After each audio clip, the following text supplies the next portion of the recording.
পালং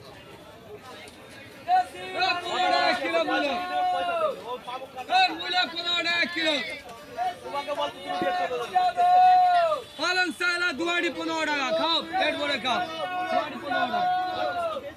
দুয়ারি 15 টাকা পালং, 1 কিলো 15 টাকা মূলো। Hello friends, welcome back to our channel. আমি রিম্পা চলে এসেছি তোমাদের সাথে নতুন একটা ভিডিও নিয়ে। আজ চলে গিয়েছিলাম বর্ধমান স্টেশন বাজারে, যেখানে কিনা সবজি একেবারেই জলের মতন সস্তা।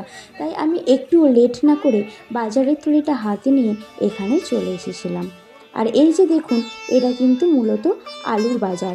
এখানে সারি দিয়ে আলু বিক্রি হচ্ছে। আর আমি কিন্তু এই কাকুটার কাছ থেকেই আলু নিই। আজও 1 কিলো মতন আলু নিয়ে নিয়েছিলাম। এখানে দেখুন, আমি গাজর বাছতে বসে গিয়েছি। এই গাজরগুলো মূলত দেশি গাজর, তাই আমি 500 মতন নিয়ে নিলাম। আর এখানে 500 গাজরের দাম বলেছিল মাত্র 20 টাকা। এইভাবেই কিন্তু আমি বাজার করি। আর আমার মতন কে কে বাজার করতে ভালোবাসেন অবশ্যই কমেন্ট করে জানাবেন। এরপরে চলে এসেছিলাম এই কাকুটার কাছে বেগুন কিনতে। সরি, ভুল হয়ে গেল, কাকু না, দাদা হবে।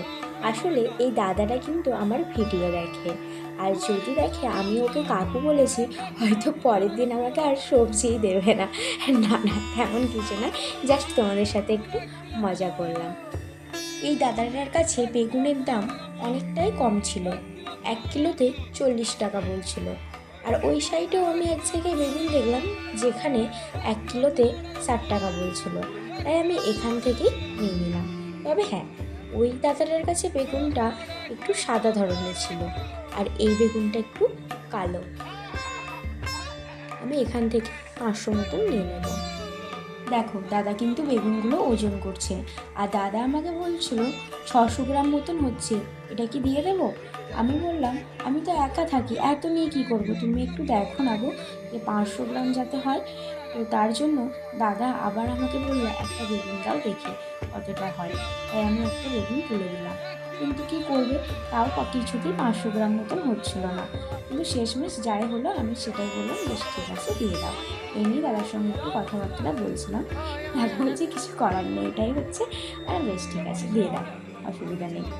তো তারপরে এই দেখো, আমি কিন্তু ব্যাগের মধ্যে বেগুনগুলো ভরে নিচ্ছি। এই দেখো, দাদা কিন্তু আমাদের সকলকে হাই করে দিয়েছে।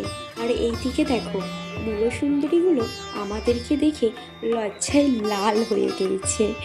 আর এই পাশেও কিন্তু ফল বিক্রি করছে। আর আপনাদেরকে একটা কথা বলে রাখি, এই বাজারটা মূলত সকাল 5টার সময়ই খুলে যায়, আর রাত্রি 10টা পর্যন্ত খোলা থাকে। আপনারা যদি এখানে আসতে চান তাহলে ওই 8টা সাড়ে 8টা নাগাদ আসবেন সন্ধ্যের দিকে, কারণ এই সময় না বাজারের দামটা অনেকটাই কম থাকে। কারণ যত রাত বাড়ে তত ওরা যতটা সবজি থাকে কম দামে দিয়ে বাড়ি চলে যাবার চেষ্টা করে। তাই আমি যদি টাইম পাই এই 8টা সাড়ে 8টা নাগাদ এখানটায় আসি, কারণ এই সময় বাজার অনেকটাই সস্তা হয়। আর চলুন, আপনাদেরকে কিন্তু পুরো মাছের বাজারটা ঘুরিয়ে দেখায়।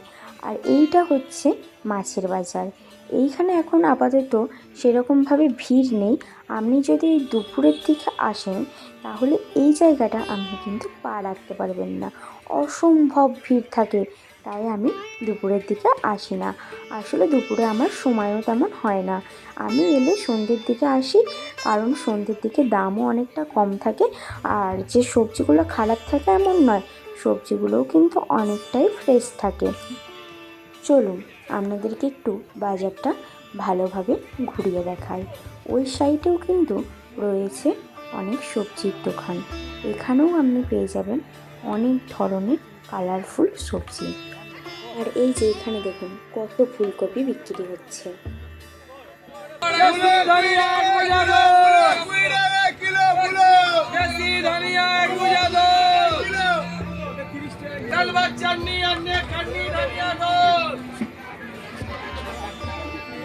বাজারের মধ্যেই রয়েছে বেশ কয়েকটা মুদিখানার দোকান, যেখান থেকে আপনি কিন্তু আপনার বাড়ির মাসকাবাড়ির মালও নিয়ে যেতে পারেন। আপনারা যদি রাত্রি 8টার পর 100 টাকা হাতে নিয়ে এই বাজারে আসেন তাহলে আপনি কিন্তু 2 ব্যাগ সবজি কিনে ঘরে ফিরবেন, এটুকু আমি আপনাকে জোর গলায় বলতে পারি। আর আজকের ভিডিওটা এখানেই শেষ করব। আমার ভিডিও কেমন লাগলো অবশ্যই কমেন্ট করে জানাবেন। আর যদি ভিডিও ভালো লাগে চ্যানেলটি সাবস্ক্রাইব করে পাশে থাকবেন। ভালো থাকবেন, সুস্থ থাকবেন। নমস্কার।